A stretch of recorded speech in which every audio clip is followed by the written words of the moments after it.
Select the right words and sentence structure to communicate your ideas clearly, accurately and vividly. Use rhetorical devices to enhance and emphasize ideas. Eliminate jargon and unnecessary words. Use correct grammar. The time is 5 to 7 minutes. Good luck. Let's welcome Kim Reddy.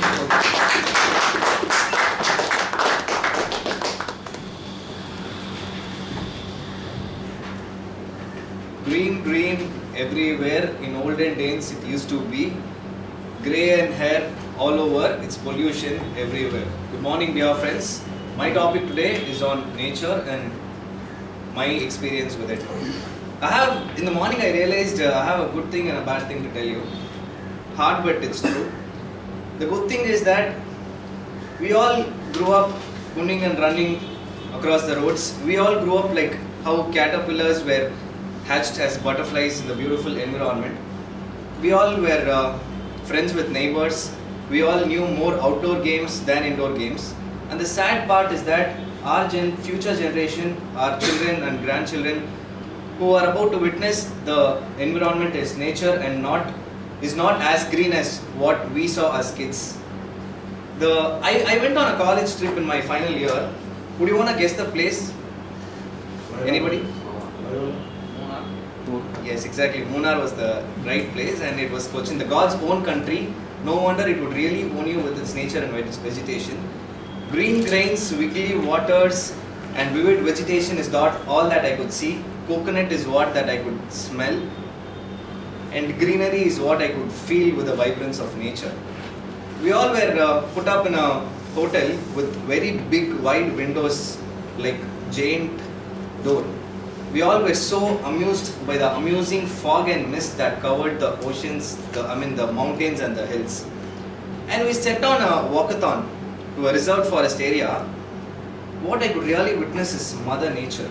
All that one sentence I had in mind, whatever I saw there was only, oh my God. I just realized I am able to recollect that I saw the water droplets of the mist and the fog on the leaves, as well as the huge carrots that I've ever seen in my life in that trip, which still I don't see it anywhere else in a place where we live. It was all so beautiful that I really wish I stayed there. I wouldn't want to come back to Chennai. We all were boys, so we had our own fun, sipping, drinking, tripping on everything. And it almost, with the nature so close, it looked like we were all let out in a highland with sea of happiness and never-ending good times. It was all very beautiful, and when I want to tell you that we had this place where we went for boating, and where the boating it was literally on a boat, the water so swavy and far across away from the land and the people and the pollution. We set sail to the waters and we went across like near the sun. It was a sunny day, and where we felt the sun's sunny rays that hit on us did not have any impact because the water's breeze was more vibrant on us. That's when I felt Mother Nature was protecting us. When nature is something that we get from, not everybody gives it back to us. We're all takers, but we seldom give. And it is like, karma, the concept of karma, the good deeds and the bad deeds. You do good, you end up good. You do bad, you end up bad. Like how the balance of yin yang. The beautiful nature part is something that I really repent on not seeing in Chennai, and we are hard to accept the fact that we are also a part of nature that actually is getting depleted. The rain is something that I really enjoy, so close to my heart is what I feel about it. Sometimes it's very nice when it's all nice. Can you all close your eyes and visualize, because my chapter is on visualization, so I would want to just visualize, because you're all intellectually smart and bright, only human beings with intellectual boasting of that we do. Can you all actually close your eyes?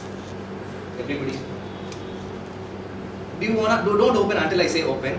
Do you wanna all visualize in the morning birds waking you up rather than alarm clocks? Do you wanna hear the hummings of the birds? Do you want to really have the cool breeze and the fresh oxygen that it emits, the trees that emit oxygen and that you inhale? you wanna live in a noiseless world. I would want every one of you to really visualize on what actually is. And you wanna all sleep and just the light that you want is just the moonlight. Now you can all open your eyes and you come to the practicality which is actually hitting you so hard. We all realize that that is the life which is meant for human beings. You know, the vegetation is in such a way that everybody enjoys other than for the people with intellectual property. So we people are so boasting off about the intellectual property, but we do not give much to the nature. So all what I would want to say is protect nature at least to the extent that you can. We have done harm to the nature which is irreversible, and so much we have done that we cannot even reverse it. But at least you either don't do bad further bad, but at least you can stop doing bad. I don't want you to be so good, because we are all not saints to be promoting the nature and protecting the nature, but at least like carrying jute bags. You buy all of you jute bags, don't get plastic covers from the supermarkets or wherever you go. So that those are all small bit of things that you can, you know, indirectly feel close to the nature. So with much love to the nature, and I hope that everybody will live in a environment which we really would want to be living in. I hand over the podium to the person.